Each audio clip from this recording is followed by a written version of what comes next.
Isto não é um símbolo do cristianismo. É uma adaptação pagã da cruz do zodíaco.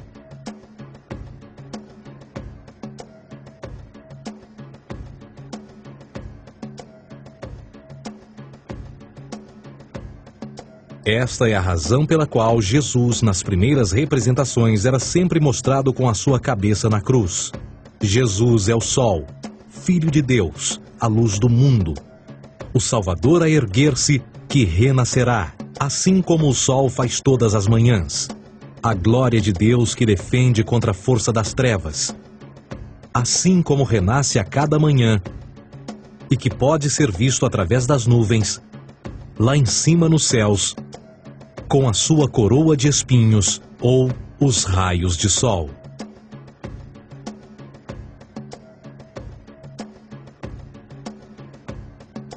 Agora, nas muitas referências astrológicas ou astronômicas na Bíblia, uma das mais importantes tem a ver com o conceito de eras. Através das Escrituras há inúmeras referências a essa era. Para compreender isto, precisamos primeiro estar familiarizados com o fenômeno da precessão dos equinócios. Os antigos egípcios, assim como outras culturas antes deles, reconheceram que aproximadamente de 2150 em 2150 anos, o nascer do Sol durante o equinócio de primavera ocorria num diferente signo do zodíaco. Isto tem a ver com a lenta oscilação angular que a Terra tem quando roda sobre o seu eixo. É chamado de precessão porque as constelações vão para trás, em vez de permanecerem no seu ciclo anual normal. O tempo que demora cada precessão através dos 12 signos é de 25.765 anos. Este ciclo completo é chamado também de Grande Ano, e algumas civilizações ancestrais sabiam disso. Referiam-se a cada ciclo 2150 anos como Era. De 4.300 a.C. a 2150 a.C. foi a Era de Touro. De 2150 a.C. a 1 d.C. foi a Era de Áries. E de 1 d.C. a 2150 d.C. é a Era de Peixes, a era que permanecemos nos dias de hoje. E por volta de 2150 entraremos na nova era, a Era de Aquários. Agora, a Bíblia refere-se por alto ao movimento simbólico durante 3 eras, quando se vislumbra já é uma quarta. No Velho Testamento, quando Moisés desce o Monte Sinai com os 10 mandamentos, ele está perturbado ao ver sua gente adorar um bezerro dourado. De fato, ele até partiu as pedras dos 10 mandamentos e disse a todos para se matarem uns aos outros para purgarem o mal. A maior parte dos estudiosos da Bíblia atribuem esta ira de Moisés ao fato de os israelitas estarem adorando a um falso ídolo, ou algo semelhante. A realidade é que o bezerro dourado é o Taurus, touro. E Moisés representa a nova era de Áries. Esta é a razão pela qual os judeus ainda hoje assopram com o chifre do carneiro. Moisés representa a nova era de Áries. E perante esta, todos têm de largar a velha. Outras divindades, tais como Mitra, marcam essa transição também. Um deus pré-cristão que mata o touro, na mesma linha simbólica.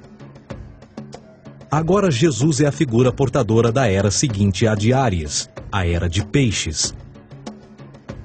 O simbolismo de peixes é abundante no Novo Testamento, assim como Jesus alimenta 5.000 pessoas com pão e 2 peixes.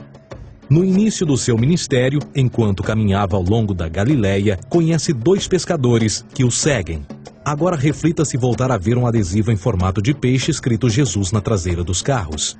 Poucos sabem o que aquilo no fundo representa. É um simbolismo astrológico pagão para o reinado do Sol durante a Era de Peixes. Jesus assumiu também que a data do seu nascimento é também a data do início desta era. Em Lucas 22:10, quando Jesus é questionado se a próxima passagem será depois de ele ir embora, Jesus responde: Eis que quando entrardes na cidade, encontrareis um homem levando um cântaro de água. Segui-o até a casa em que ele entrar. Esta escritura é de longe a mais reveladora de todas as referências astrológicas. O homem que leva um cântaro de água é Aquários, o portador de água, que é sempre representado com um homem despejando uma porção de água. Ele representa a era depois de Peixes, e quando o Sol, Filho de Deus, sair da era de Peixes, Jesus, entrará na casa de Aquários, e Aquário é antes de Peixes na precessão dos equinócios. Tudo o que Jesus diz é que depois da era de peixes chegará a era de aquário.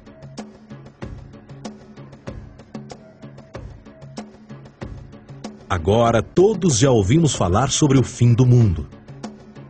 Deixando à parte o lado cartunista no livro de Apocalipse, a espinha dorsal nesta ideia surge em Mateus 28:20, onde Jesus diz: Eu estarei convosco até o fim do mundo, dos séculos em português. Contudo, na tradução inglesa da Bíblia, a palavra mundo está mal traduzida.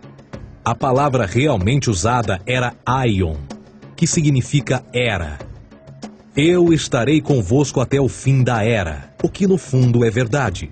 Jesus, como personificação solar de peixes, irá acabar quando o Sol entrar na era de aquário. Este conceito de fim dos tempos e do fim do mundo é uma má interpretação desta alegoria astrológica. Vamos dizer que aproximadamente 100 milhões de brasileiros acreditam que o fim do mundo está próximo. Além disso, o personagem de Jesus, literalmente e astrologicamente um híbrido, só demonstra o quão plágio do deus Sol Horus do Egito, Jesus é.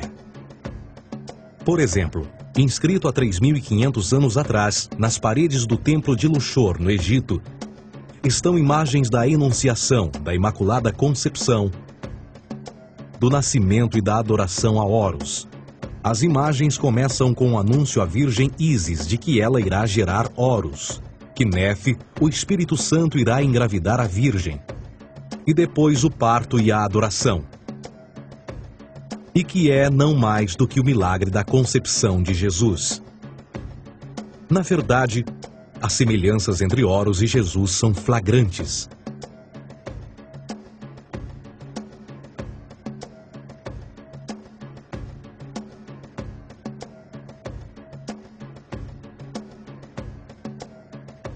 E o plágio continua.